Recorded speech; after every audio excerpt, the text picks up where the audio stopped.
Mais vous êtes là! Bonjour à tous, ici Franck sur chrétien.online. Très heureux de vous retrouver à nouveau dans cette série sur le leadership selon Néhémie.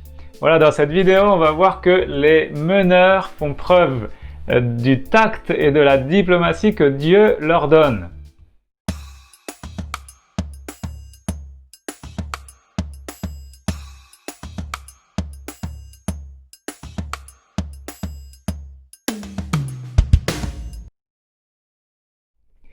Alors pour être des modèles et avoir une bonne influence, toujours que ce soit dans notre foyer, à notre travail, à l'église, pour impacter notre entourage, on développe notre leadership en tirant conseil du livre de Néhémie. Dans Néhémie chapitre 2 verset 3, Néhémie dit « La ville où sont enterrés mes ancêtres est en ruine ». Néhémie a touché le roi en évoquant l'endroit le plus sacré à ses yeux, le lieu de sépulture de ses ancêtres. Alors il s'agissait de l'un des sites les plus importants et les plus révérés, car dès qu'un roi était intronisé, on se mettait à préparer sa sépulture. Il n'y a qu'à voir les pyramides. Des trucs pointus là. Alors vous aussi, vous voudriez être convaincant auprès de vos collègues lors d'un entretien important et pouvoir obtenir ce dont vous avez besoin. Vous vous sentez peut-être incapable d'être persuasif. Vous ne savez pas comment vous y prendre et vous êtes plutôt arrêté par la peur et la timidité. Pourtant, vous voudriez bien savoir comment vous y prendre pour être écouté et entendu, pour être compris et obtenir certaines réponses, obtenir l'approbation et le soutien. Et ça vous permettrait peut-être d'atteindre des personnes plus haut placées que vous. Et ça pourrait changer bien des choses pour vous. D'obtenir des réponses d'un supérieur, trouver des solutions auprès de personnes influentes ou tout simplement obtenir l'attention de votre conjoint. Donc réfléchissons à comment vaincre nos timidités, devenir plus persuasifs et augmenter nos chances d'obtenir des réponses et des résultats. Et attention, sans avoir recours à la manipulation. Alors le roi était extrêmement sensible à ce que représentait un lieu de sépulture. Il a prêté donc immédiatement l'oreille aux propos de Néhémie, et le roi a compris ce que Néhémie éprouvait et réalisa pourquoi les Juifs avaient si triste mine. La diplomatie de Néhémie est remarquable. Elle nous montre comment aborder au mieux un sujet. Alors comment développer notre tact? Comment être un fin psychologue et devenir suffisamment diplomate? Comment vaincre notre timidité et exprimer ce dont nous avons besoin tout en étant aussi intègre et droit devant Dieu et en restant vrai et sincère? Et comment développer notre intelligence émotionnelle et aussi notre intelligence relationnelle? Alors Néhémie aurait pu présenter les choses autrement. Par exemple en disant « Mon peuple souffre » ou encore « Cette ville qui fait partie de ton empire a besoin d'être restaurée ». Mais il a évité de mentionner Jérusalem et a abordé le sujet qui touchait le roi à son point le plus sensible. Alors efforcez-vous de découvrir quel sujet va toucher le plus votre interlocuteur, peut-être un partenaire commercial, afin de l'amener à s'asseoir et à vous écouter attentivement. Ou alors en tant que disciple du Christ, vous pouvez aussi employer la technique de l'apôtre Paul dans sa lettre à Philémon. Cette lettre constitue une pièce maîtresse à étudier pour maîtriser la vraie psychologie chrétienne.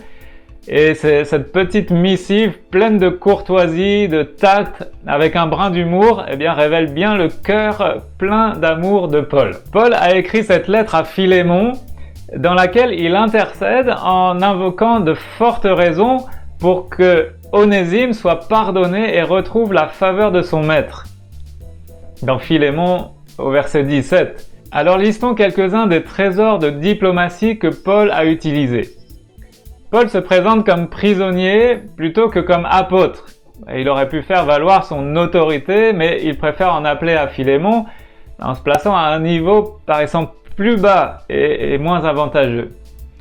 Paul fait aussi honneur à Philémon, dont le nom signifie affectueux, puisque Paul le décrit ainsi « notre bien-aimé et notre compagnon d'œuvre ». Paul valorise aussi la famille de Philémon en incluant son épouse Appia et son fils Archippe, dans Philémon verset 2. Et Paul précise à Philémon qu'il prie pour lui et il met en avant la foi, l'amour pratique et la générosité débordante de celui-ci. Et tout ça n'a pas pour but de passer de la pommade à Philémon, hein, mais Paul fait preuve d'un grand tact et d'une grande diplomatie pour mettre en avant tous les arguments qui pousseront Philémon à donner une réponse favorable à sa requête, c'est-à-dire pardonner à Onésime et l'accepter de nouveau à ses côtés. Alors, pour notre plan d'action du jour, bien retenons quelques principes pour un peu plus de persuasion. Alors la première chose, l'humilité. Se placer d'égal à égal ou même en dessous, mais jamais au-dessus de la personne. Humilité. Ensuite, honneur. Avoir la plus grande considération pour la personne en face de nous. Ensuite, valeur. Donc, donner de la valeur, valoriser votre interlocuteur, appréciez-le à sa juste valeur et aussi mettre en avant ses qualités et son savoir-faire. Alors ensuite, demandez en dernier. Au verset 10, vous avez remarqué que le nom Onésime est placé à la fin de la phrase. Je te prie pour mon enfant que j'ai engendré étant dans les chaînes, Onésime. Donc Philémon au verset 10. Alors imaginez quand à la fin de cette phrase, Philémon a lu le nom de son esclave qui s'était échappé, il a dû être complètement désarmé. Imaginez un peu sa surprise en apprenant que ce vaurien s'était converti et que, encore plus surprenant, il avait été conduit à Christ par Paul, le prisonnier. Et cinquièmement, l'utilité. Montrez l'intérêt pour la personne à répondre favorablement à votre demande. Le nom Onésime signifie utile. Et alors certes, quand il s'est enfui, Philémon a certainement dû le traiter de vaurien inutile.